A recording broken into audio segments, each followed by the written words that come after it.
Assalamualaikum warahmatullahi wabarakatuh. Hai, selamat bertemu kembali dengan PJJ Fisika. Ya, dimana kali ini kita akan bahas poin terakhir dari bab listrik dinamis, yaitu tentang alat ukur dan nanti ada energi dan daya listrik. Jadi alat ukurnya itu ada ampermeter dan voltmeter.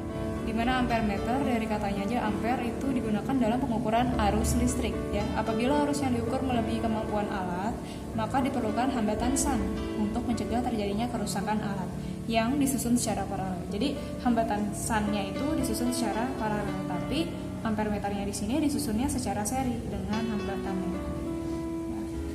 Nah, ini contoh gambar ampermeternya, di mana kalau menghitung hambatan sun atau RSH itu adalah RA per N dikurangi 1, di mana N-nya itu adalah I per IA ya.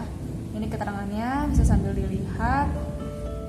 Kemudian ketika ingin membaca nilai yang terukur pada ampermeter, jadi di mana arus yang terukur itu skala yang terukur atau skala yang ditujukan oleh jarum jam dibagi skala maksimum, jadi batas maksimumnya dikali sama batas ukur alatnya. Jadi biasanya nanti ada itu ada voltmeter ya. Kalau dari katanya aja volt berarti digunakan dalam pengukuran tegangan. Jadi bila tegangan yang diukur melebihi jangkauan, maka diperlukan hambatan muka yang dipasang secara seri dengan voltmeternya.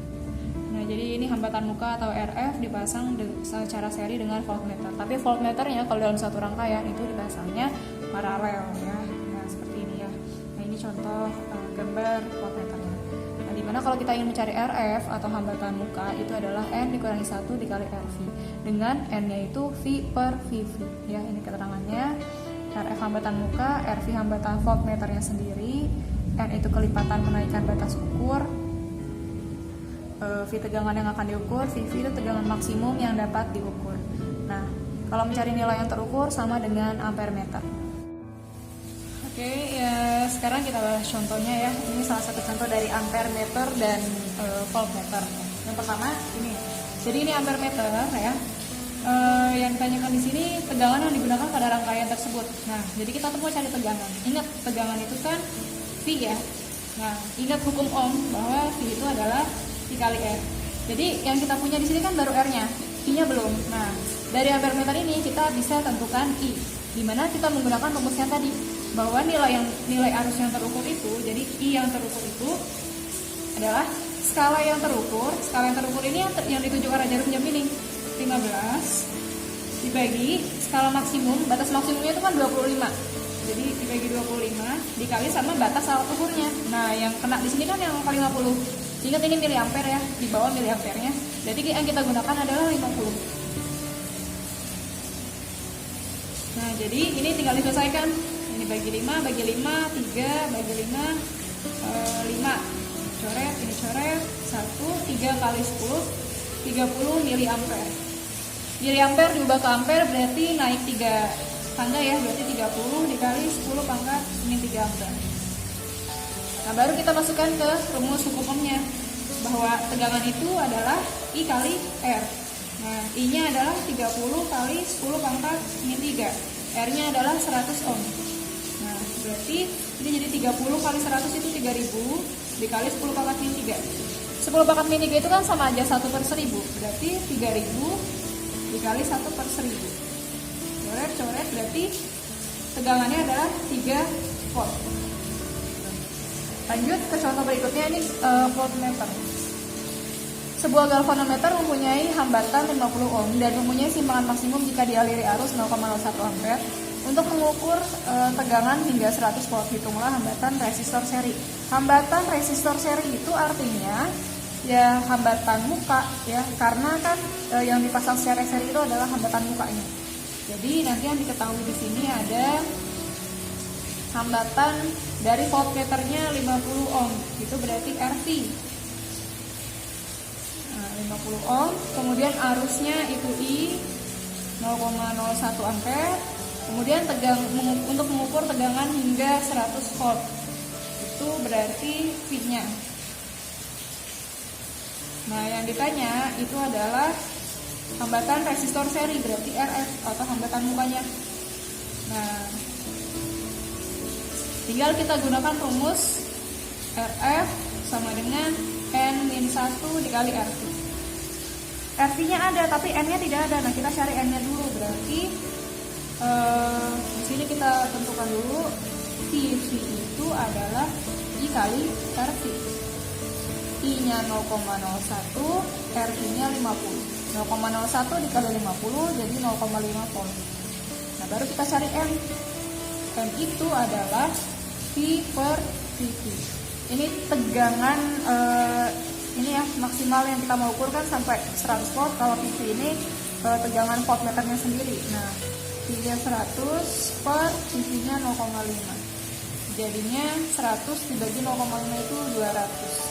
Nah, baru kita masukkan ke sini. Jadi RF itu adalah 200 dikurangi 1 dikali RV-nya 50. 200 dikurangi 1, 199 dikali 50 itu adalah 9950 ohm.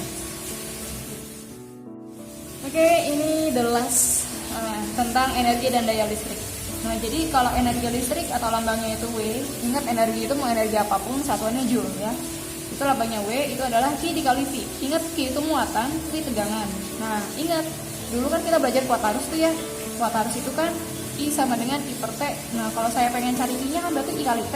Nah, I-nya diubah jadi I kali T dikali V. Atau istilahnya ini bisa di depan, jadi ingat aja W itu fit gitu ya. Nah, ingat V itu hukum Ohm. V itu I kali R. Nah, jadi kalau misalkan kita jabarkan jadi I kali T, tetap ya V-nya diganti jadi I kali R. Nah, I-nya kan ada 2, jadi I kuadrat kali RT. Atau karena I kali R itu bisa juga V, nah berarti nanti bisa V kuadrat per R dikali T. Kemudian daya listrik. Kalau daya listrik itu lambangnya P atau power ya, satuannya itu watt. Nah, P itu W per T, di mana W-nya tadi ini dimasukkan. Nah, ini penjabarannya ya. Kemudian ingat ini ada kaitannya sama kalor ya. Kalor itu kan sama-sama energi ya, energi panas. Jadi bisa juga nanti disubstitusi bahwa kalor itu kan MC delta T. Nah, misalkan ini saya taruh di sini P-nya W per T kan. W-nya bisa diganti dengan Q karena kan sama-sama energi. Jadi P juga bisa dipakai dengan rumus MC delta T per T, di mana M-nya massa, C-nya kalori jenis, delta T-nya perubahan suhu, T-nya itu waktu. Ini contoh dari energi dan daya listrik ya. Contoh yang pertama, sebuah lampu pijar mempunyai spesifikasi 100 watt 220 volt dipasang pada tegangan 110 volt selama 30 menit. Nah, hitunglah energi yang digunakannya. Oke, yang pertama diketahui dulu. Diketahui di sini ini kan ada dua tegangan ya, ada tegangan 220 sama 110. Berarti yang ini itu tegangan yang pertama. Berarti di sini V1 220 volt, ini V2 110 volt. Yang berjajar dengan tegangan pertama ini kan watt ya, satuannya berarti di daya. Nah, berarti ini daya yang pertama juga, jadi P1 sama dengan 100 watt. Kemudian ini waktu 30 menit. Kita ubah ke detik. 30 menit berapa detik? Ya, 1 menit 60 detik, berarti 30 dikali 60 jadi 1800 detik. Nah, yang ditanyakan itu adalah energi yang digunakan atau energi itu W.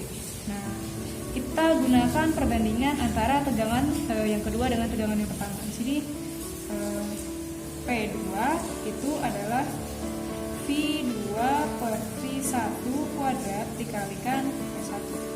Jadi sama dengan V2-nya 110, V1-nya 220 kuadrat dikali P1-nya 100.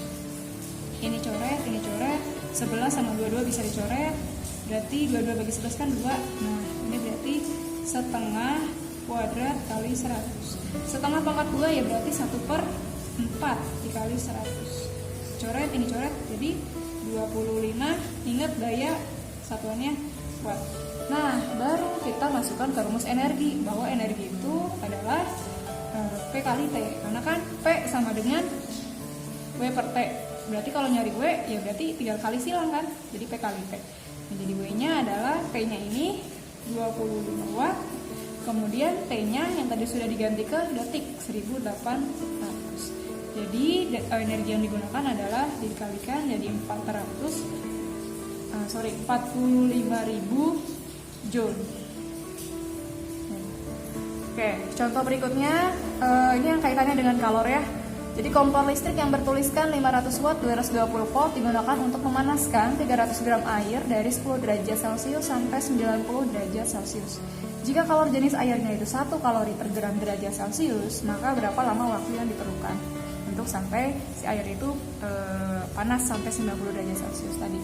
Nah, yang diketahui itu ada di sini daya P sama dengan 500 watt. Kemudian ini tegangan 220 volt. Kemudian ini massa ya, berarti massanya 300 gram. Ingat kilogram kan ya, berarti 300 gram diubah ke kilogram berarti dibagi 1000. Berarti 300 dibagi 1000 kilogram. Atau mau langsung diubah ke desimal pun tidak menjadi masalah ya. Ini perubahan suhunya. Atau langsung saya tulis ini dari 10 derajat Celcius sampai 90 derajat Celcius itu perubahan suhunya atau delta T. Jadi T2 dikurangi T1. Jadi 90 dikurangi 10.